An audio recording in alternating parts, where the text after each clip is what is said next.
Hello, hello. This is my first time actually going live directly into YouTube, so this will be really fun. So to start with, who am I and why am I here? And some of you may know me, but those who don't, and I will admit right off that I've let go of all of expectations of what's coming from this. So whatever is, is. And I'm actually a transformational coach and a hypnotherapist. But that is not why I'm here. I mean, I love doing that, and that is part of who I am. But I was raised in a family of Baptist, and it seemed like we had these times where we were really, really involved in the church, and then times where we weren't so much. And as a kid, I just knew sometimes we went. That's all I knew. But the interesting thing was, as I got older, and I remember in high school, there was I had a friend, and she told me she was agnostic, and I thought, oh, what is that? I said, what is that? I'm Baptist. And so she starts explaining to me, and whether it's, I have never looked it up. So she told me it was that she sometimes believed and sometimes she didn't, and that, but she was open to the idea, and that meant she was agnostic. So I thought, okay, well, I do question things quite a bit. I believe. So, yep, I guess I'm agnostic too. And so I started telling people I was agnostic. And when I was in high school, there was a guy that was sitting in the seat next to her and I, listening to us talk. And all of a sudden, he starts telling us, he said, you shouldn't be agnostic because, that's bad. That's very bad. And you're probably going to go to hell. And he starts telling me all these things. And David Paris, if you're watching this, I have no idea whatever happened to the guy, but that's what his name was. And it was when I was I guess I was a freshman in high school. I don't even remember exactly, freshman, sophomore. Um, and what he said, kind of disturbed me because I thought, well, how can me saying this mean that I'm going to go to hell? I don't understand. And it didn't really um, hit me hard. I just kind of was curious about it. Why would that be? And as I got older, I would have these times, just like when I was a child, that I would be really involved in the church, and other times I wasn't. But the interesting thing is, I have never read the Bible from front to back. Never, never in my life. I mean, I would go to Bible study and I would do all these different things, but it was like they were always studying just a part of the Bible. And to be honest with you, I don't remember a damn thing about any of that either. And so it's really interesting that not too long ago, I got really interested in a particular person on YouTube, Myron Golden, and he was talking a lot about, the biblical principles for business. And I was fascinated. And he kept saying that, you know, if you haven't read the Bible, you don't know anything. And he said, you can't just read the New Testament. To be honest with you, that's the only part I had ever been involved in, was the New Testament. So I made a decision that I was going to start reading the Bible from front to back. And I will tell you, I have been blown away with the things that are in the Bible that I had no idea about. And so, and even I would come to a book of the Bible and I think I had no idea that was in there. And oh, this is some amazing stuff. And ooh, this is some amazing stuff. So I had all this stuff going on. And so this morning I had just finished reading and last night. And so I started a new book of the Bible this morning, and I started Ezekiel. And, I know the name Ezekiel, but did I know anything about it? No. And so I was reading that first part and I thought, something about this is just talking to me. And I decided that I was going to just read this part of the Bible. And I even got really, really excited. And I don't know, this is not what I typically do. I may reference the Bible, I may reference the fact that I'm a Christian and that I believe in God and Jesus and all that stuff. But getting on here and reading the Bible, no, not so much. So why am I doing this? Something said, get on there and read it. And so I'm doing that. And I'm going to start in just a moment, but I just wanted to give you a little bit of an idea of who I am. And I am not an expert by any means, as you can tell from what I just told you. The thing is that recently I have really been open to, if something comes up and I feel this desire to do that, like getting on here and reading, I was going to be open to it.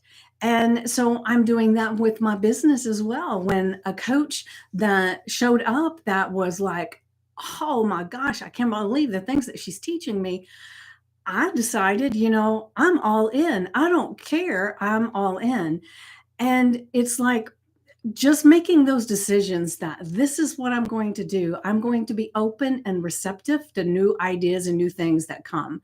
And I'm going to act on things. A lot of times in my past, it's been, I would get this idea and I think, oh, that sounds really good, but I'll wait and do it. And then I would forget about it, or I would talk myself out of it. So I'm not doing that today. I'm going to read. And the really cool thing is, I decided before I did this, I decided I was going to do it live. And I said, I'm giving up any expectations. So if nobody shows up live, I'm good. If nobody watches it, I'm good. It doesn't matter. I am taking the action that I feel led to do. And that's my only responsibility. What happens to it from there is not my problem. It's not my worry. It's not my responsibility. My responsibility is doing the thing I was led to do, which is read to you. So I'm going to go ahead and I'm just reading the first, and I don't even know what they're called, but number 1. See how much I know? I'm going to read 1, and then I'll come back another time and I'll read 2. It's just an exercise of following the voice within. And that's what I'm doing. So here we go. And this is Ezekiel's inaugural vision. In my 30th year, in the 4th month of the 5th day, while I was among the exiles by the Kabar River, and I may pronounce these incorrectly, so just don't judge me. The heavens were opened and I saw visions of God. On the 5th of the month, it was the 5th year of the exile of King Jehoiachin. The word of the Lord came to Ezekiel the priest, the son of Buzi, by the Kabar River in the land of Babylonians. There the hand of the Lord was on him. I looked and I saw a windstorm coming out of the north, an immense cloud with flashing lightning and surrounded by brilliant light. The center of the fire looked like glowing metal, and in the fire was what looked like 4 living creatures. In appearance, their form was human, but each of them had 4 faces and 4 wings. Their legs were straight, their feet were like those of a calf and gleaming like burnished bronze. Under their wings on their 4 sides, they all had human hands. All 4 of them had faces and wings, and the wings of one touched the wings of another. Each one went straight ahead. They did not turn as they moved. Their faces looked like this. Each of the 4 had the face of a human being, and on the right side, each had the face of a lion, and on the left, the face of an ox. Each also had the face of an eagle. Such were their faces. They each had 2 wings spreading out upward, each wing touching that of the creature on either side. And each had 2 other wings covering its body. Each one went straight ahead. Wherever the spirit would go, they would go, without turning as they went. The appearance of the living creature was like burning coals of fire or like torches. Fire moved back and forth among the creatures. It was bright, and lightning flashed out of it. The creatures sped back and forth like flashes of lightning. As I looked at the living creatures, I saw a wheel on the ground beside each creature with its four faces. This was the appearance and structure of the wheels. They sparkled like topaz, and all four looked alike. Each appeared to be made like a wheel intersecting a wheel. As they moved, they would go in any one of the four directions the creature faced. The wheels did not change directions as the creatures went. Their rims were high and awesome, and all four rims were full of eyes all around. When the living creature moved, the wheels beside them moved.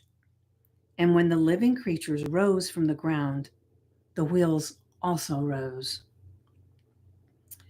Wherever the Spirit would go, they would go, and the wheels would rise along with them because the spirit of the living creature was in the wheels. When the creatures moved, they also moved. When the creatures stood still, they also stood still. And when the creatures rose from the ground, the wheels rose along with them because the spirit of the living creatures was in the wheels. Spread out above the heads of the living creatures was what looked something like a vault, sparkling like crystal and awesome.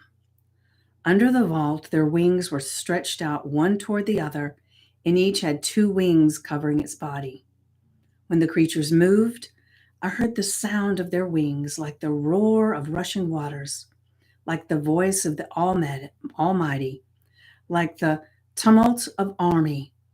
When they stood still, they lowered their wings.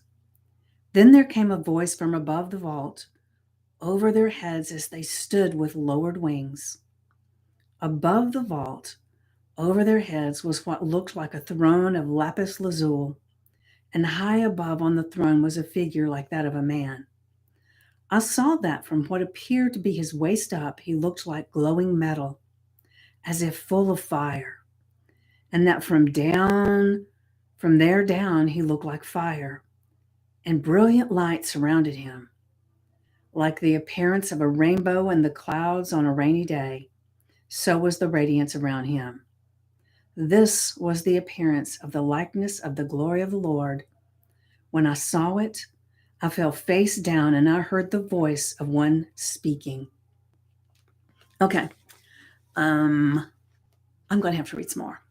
I'll just be honest. Let's just see what happens next, okay? Ezekiel's call to a prophet. He said to me, "Son of man, stand up on your feet and I will speak to you." As he spoke, the Spirit came into me and raised me to my feet, and I heard him speaking to me. He said, "Son of man, I am sending you to the Israelites, to a rebellious nation that has rebelled against me. They and their ancestors have been in revolt against me to this very day. The people to whom I am sending you are obstinate and stubborn. Say to them, 'This is what the sovereign Lord says,' and whether they listen or fail to listen, for they are a rebellious people, they will know that a prophet has been among them, and you, son of man, do not be afraid of them or their words. Do not be afraid, though briars and thorns are all around you, and you live among scorpions. Do not be afraid of what they say or be terrified by them, though they are rebellious people. You must speak my words to them, whether they listen or fail to listen, for they are rebellious. But you, son of man, listen to what I say to you. Do not rebel like that rebellious people. Open your mouth and eat what I give you." Then I looked, and I saw a hand stretched out to me. In it was a scroll, which he unrolled before me. On both sides of it were written words of lament and mourning and woe. And he said to me, "Son of man, eat what is before you, eat this scroll, then go and speak to the people of Israel." So I opened my mouth, and he gave me the scroll to eat. Then he said to me, "Son of man, eat this scroll I am giving you and fill your stomach with it." So I ate it, and it tasted as sweet as honey in my mouth. He then said to me, "Son of man, Go now to the people of Israel and speak my words to them. You are not being sent to a people of obscure speech and strange language, but to the people of Israel. Not too many peoples of obscure speech and strange language whose words you cannot understand. Surely, if I'd sent you to them, they would have listened to you. But the people of Israel are not willing to listen to you because they are not willing to listen to me. For all the Israelites are hardened and obstinate. But I will make you as unyielding and hardened as they are. I will make your forehead like the hardest stone, harder than flint. Do not be afraid of them or terrified by them, though they are a rebellious people. And he said to me, Son of man, listen carefully and take to heart all the words I speak to you.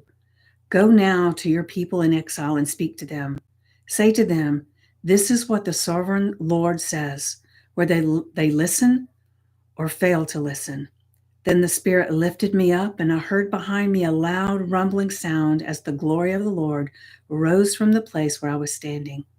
It was the sound of the wings of the living creatures brushing against each other, and the sound of the wheels beside them, a loud rumbling sound. The Spirit then lifted me up and took me away, and I went in bitterness and in the anger of my spirit with the strong hand of the Lord on me. I came to the exiles who lived in Tel Aviv near the Kabar River, and there, where they were living, I sat among them for 7 days, deeply distressed. At the end of 7 days, the word of the Lord came to me.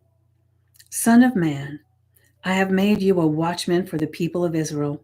So hear the word I speak and give them warning from me. When I say to a wicked person, you will surely die, and you do not warn them or speak out to dissuade them from their evil ways in order to save their life, that wicked person will die for their sin, and I will hold you accountable for their blood. But if you do warn the wicked person, and they do not turn from their wickedness or from their evil ways, they will die for their sin, but you will have saved yourself.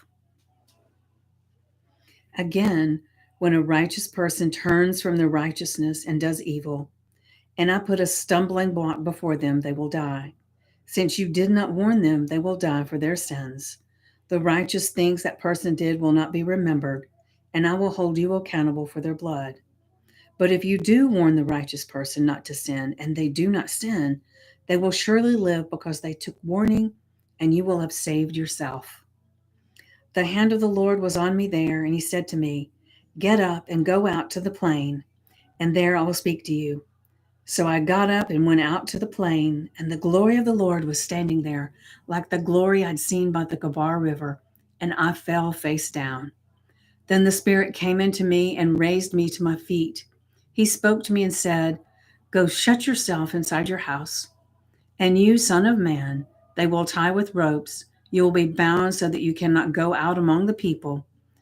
Will make your tongue stick to the roof of your mouth so that you will be silent and unable to rebuke them, for they are rebellious people.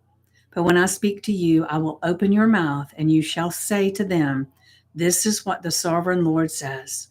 Whoever will listen, let them listen, and whoever will refuse, let them refuse, for they are rebellious people. Very intense stuff, right? And I have been blown away with so much.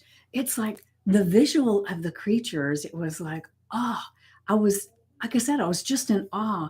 And then the fact that he is supposed to go out to these people and talk to them, and he's held accountable for whether if they perish and he didn't tell them.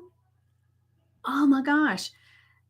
So, like I said, it was very interesting and eye opening. And I was so compelled to come here and just read this today. And like I said, I don't know if anybody's going to watch or anybody's going to listen. And that's not the reason. The reason is I felt compelled to do this. And so I did.